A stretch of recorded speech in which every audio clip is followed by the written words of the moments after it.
ഉണ്ട്. നമ്മൾ നിൽക്കുന്നത് മെഡിക്കൽ സംഘവും ഈ പാലവും അതുപോലെ തന്നെ ഈ ഹെലികോപ്റ്ററിന് ഇറങ്ങാൻ പറ്റുന്നതുമായ സ്ഥലത്തിന്റെ നേരെ എതിർഭാഗത്താണ്. അവിടെ നടക്കുന്ന നീക്കങ്ങൾ അതുകൊണ്ട് കൃത്യമായി പ്രേക്ഷകരിലേക്ക് എത്തുന്നുണ്ടെന്നാണ് ഞാൻ മനസ്സിലാക്കുന്നത്. ഇത് ഇപ്പോൾ ഈ കാണുന്നതാണ് ഈ ദൗത്യ മേഖലയിലെ ഇന്നത്തെ ഏറ്റവും പ്രധാനപ്പെട്ട ഒരു കോർ ഏരിയ.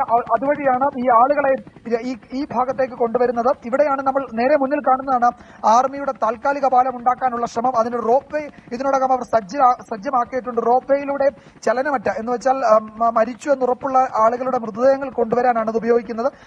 ആരോഗ്യ പ്രശ്നങ്ങൾ ഇല്ലാത്തവരെ ഈ റോപ്പ് വേ വഴി കടത്തിവിടുന്നുണ്ട്. പക്ഷേ കുട്ടികളൊക്കെ ഉള്ളവർ, അത് പരിക്കൊക്കെ ഏറ്റ് ഇന്നലെയൊക്കെ 2 ദിവസമായി അവിടെ കുടുങ്ങിയവർ, അവർ ക്ഷീണിതരാണ്. അവരെ ഈ ആർമിയുടെ പാലത്തിലൂടെ കൊണ്ടുപോകുക, അതല്ലെങ്കിൽ എയർലിഫ്റ്റ് ചെയ്യുക എന്നതാണ്.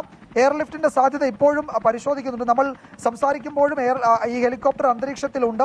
അതിന്റെ ശബ്ദം കുറെ ദൂരെ നമുക്ക് കേൾക്കാം. അത് വീണ്ടും ഒരിക്കൽ കൂടി കറങ്ങി വരും എന്ന് കരുതുന്നു. ഇന്ന് മൂടൽമഞ്ഞുണ്ട്, നല്ല മഴക്കാറുണ്ട്, കാഴ്ച പ്രശ്നമുണ്ട് എന്നാണ് തോന്നുന്നത്. തന്നെയുമല്ല, ഇന്നലെയും ഇന്നുമായി രാവിലെയൊക്കെ പെയ്ത മഴയിൽ ആ മണ്ണ് നന്നായി നനഞ്ഞു കുതിർന്നിട്ടുണ്ട്. ഒരു പക്ഷേ അതും ഒരു പ്രതിസന്ധി ഉണ്ടാകാം. ഒരു ടഫായ പ്രതലമല്ല, അതുകൊണ്ട് അവിടെ ഇറങ്ങാൻ ബുദ്ധിമുട്ടുണ്ടാകുമെന്നാണ് തോന്നുന്നത്. പക്ഷേ എയർലിഫ്റ്റ് ചെയ്യാനുള്ള സാധ്യത ഉപേക്ഷിക്കുന്നില്ല, അത് പരിശോധിക്കുമെന്നാണ് സേനാ വിഭാഗങ്ങൾ അറിയിക്കുന്നത്. അതിന്റെ സാധ്യത ഉള്ളതുകൊണ്ട് തന്നെയാണ് ചില ഡോക്ടേഴ്സ് അടങ്ങുന്ന മെഡിക്കൽ സംഘം സംഘം അവിടേക്ക് നീങ്ങി നിൽക്കുന്നുണ്ട്. അവരുടെ മരുന്നും അത്യാവശ്യ സംഗതികളൊക്കെ ഉണ്ട്. ഒരു പ്രാഥമികമായി ഒരു പ്രഥമ ശുശ്രൂഷയ്ക്ക് വേണ്ടുന്ന കിറ്റുകളൊക്കെ ഉണ്ട്.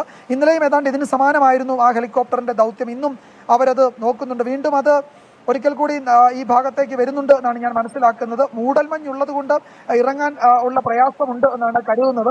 തന്നെയുമല്ല, മഴച്ചാറ്റലുണ്ട്. നേരത്തെ ഇന്ന് രാവിലെയും ഇന്ന് അല്പസമയം മുമ്പ് വരെയും കാര്യമായ തോതിൽ മഴ പെയ്തിരുന്നു. അതുകൊണ്ട് ഈ മഴ പെയ്യുന്ന ഒരു പശ്ചാത്തലത്തിൽ അവിടെ ഇറങ്ങിയാൽ അത് വേറെ ഏതെങ്കിലും തരത്തിൽ പ്രതിസന്ധി ഉണ്ടാക്കുമോ എന്ന് സംശയമുണ്ട്. എന്തായാലും കരയിലുള്ള രക്ഷാപ്രവർത്തകരോട് ഈ എയർലിഫ്റ്റിന്റെ സാധ്യത ഉള്ളതുകൊണ്ട് ഒരു കരുതൽ വേണം എന്ന് ഇതിനോടകം ഒരു മെസ്സേജ് വന്നിട്ടുണ്ട്.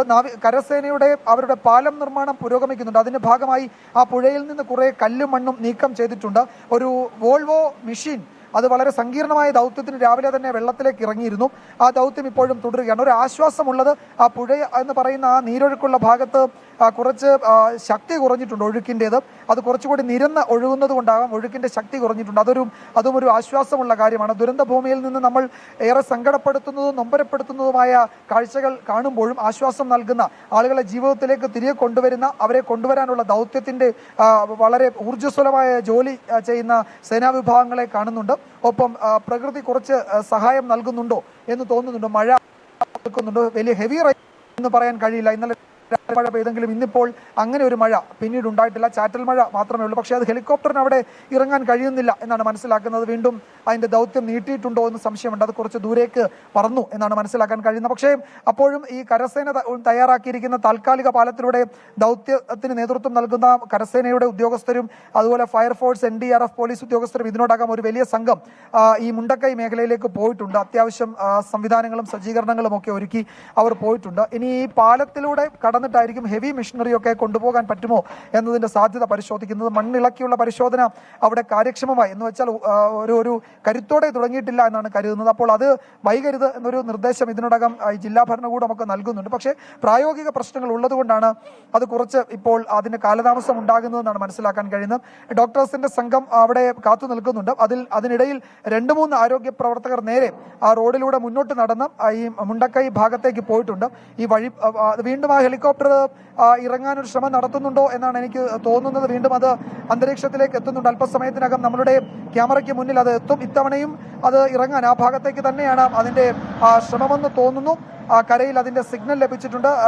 ഇവിടെ നിന്ന് ഞാൻ കാണുമ്പോൾ ഈ സേനാ വിഭാഗങ്ങൾ അവരോട്, ദൂരെയുള്ളവരോട്, അതായത് ആ മരത്തിന്റെയൊക്കെ ചുവട്ടിലുള്ളവരോട് വീണ്ടും അത് ഇറങ്ങാൻ ശ്രമിക്കുന്നുണ്ട്. ജാഗ്രത പാലിക്കണം എന്ന നിർദ്ദേശം നൽകിയിട്ടുണ്ട്. കുറച്ചുകൂടി അത് ഉയർന്നാണ് ഇപ്പോൾ പറക്കുന്നത്. അത് ഇറങ്ങാനുള്ള ശ്രമം ഉറപ്പായും നടത്തുന്നുണ്ട്. അത് ഭക്ഷണപ്പൊതിയും വെള്ളവും എയർ ഡ്രോപ്പ് ചെയ്യുക എന്നതിനപ്പുറത്തേക്ക് ആളുകളെ എയർലിഫ്റ്റ് ചെയ്യാൻ പറ്റുമോ എന്നുകൂടി നോക്കുന്നുണ്ട്.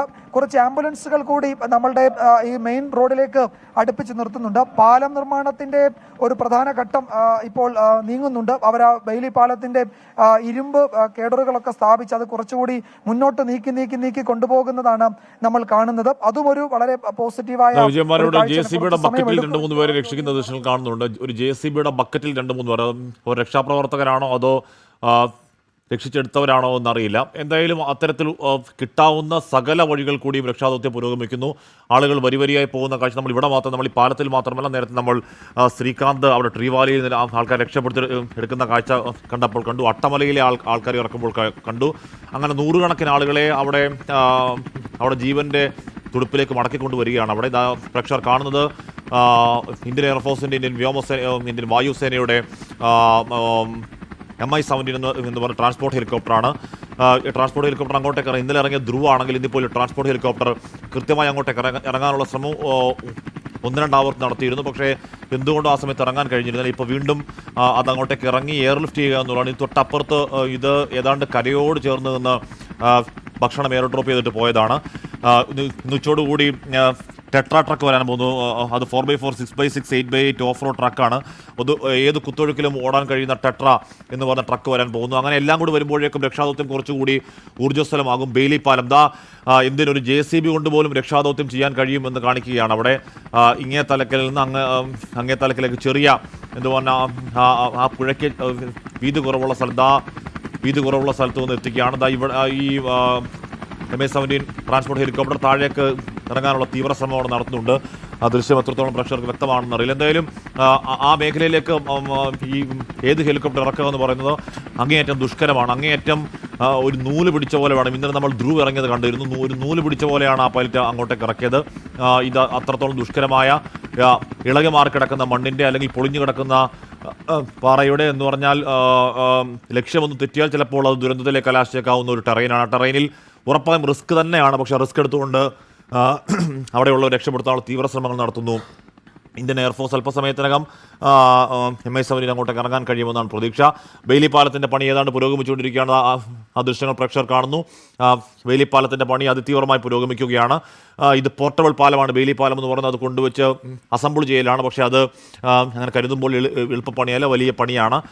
ഈ ബെയിലി പാലത്തിൻ്റെ പണി പൂർത്തിയാക്കി അത്യാവശ്യം കരുത്തുള്ള പാലമാണ്. ഈ പാലത്തിൽ കൂടെ അത്യാവശ്യം ഒരു ഹിറ്റാച്ചിക്കൊക്കെ അപ്പുറത്തേക്ക് പോകാം എന്നാണ് അറിയാൻ കഴിയുന്നത്. അങ്ങനെ ഹിറ്റാച്ചൊക്കെ പോയി കഴിഞ്ഞാൽ അവിടെ മണ്ണ് മാറ്റിയുള്ള പരിശോധനകൾ നടക്കും. മണ്ണ് മാറ്റിയുള്ള പരിശോധന നടക്കുമ്പോൾ മാത്രമേ കൂടുതൽ സജീവമായ ഒരു രക്ഷാദൗത്യം അവിടെ മുണ്ടക്കയിൽ നടക്കുന്നു എന്ന് പറയാൻ കഴിയുള്ളൂ. കാര്യം ഈ മണ്ണിനടിയിൽ ആരൊക്കെ ഉണ്ടോ എന്നൊന്നും അറിയില്ല. എന്തായാലും വയനാട് ദുരന്തത്തിൽ കളക്ഷൻ സെൻ്ററൊക്കെ ഇപ്പോൾ തുടങ്ങിയിട്ടുണ്ട്. ഈ പറയുന്ന ഒരുപാട് ക്യാമ്പുകളിലൊക്കെ സാധനങ്ങൾ ആവശ്യമായിട്ടുണ്ട്. മേപ്പാടിയിൽ കണ്ടെത്തിയ 100ാമത്തെ മൃതദേഹമാണ് ഷിഹാബ് ഫൈസി എന്ന പള്ളിയിലെ ഉസ്താദിന്റെ മൃതദേഹം. എത്തിച്ച 5 മൃതദേഹങ്ങൾ തിരിച്ചറിഞ്ഞത് 3 പേരുടേതാണ്. മേപ്പാടി ദുഷ്കരമാണ്. കാരണം അത് നേരത്തെ അസംബിൾ ചെയ്ത് കൊണ്ടുവച്ച ഒരു യൂണിറ്റ് ആണെങ്കിൽ പോലും അത് ഇവിടെ കൊണ്ടുവന്ന് അത് ചേർത്തെടുക്കുക എന്ന് പറയുന്നത് കുറച്ച് പ്രയാസമാണ്. കാരണം അതിൽ വലിയ ഹെവിയാണ്. ഇതിൽ ഉപയോഗിക്കുന്ന ഇരുമ്പ് ആ ഭാഗങ്ങളുടെ അത് വളരെ ഹെവിയാണ്. കുറേ ആളുകൾ ഒരുമിച്ച് ചേർന്ന് ഒരു പക്ഷേ ഈ ഇടയ്ക്ക് ഒരു ആരവം കേൾക്കാം. ഇത് ഒരു വാഹനത്തിൽ നിന്ന് ഇറക്കുന്ന ശബ്ദമാണ്.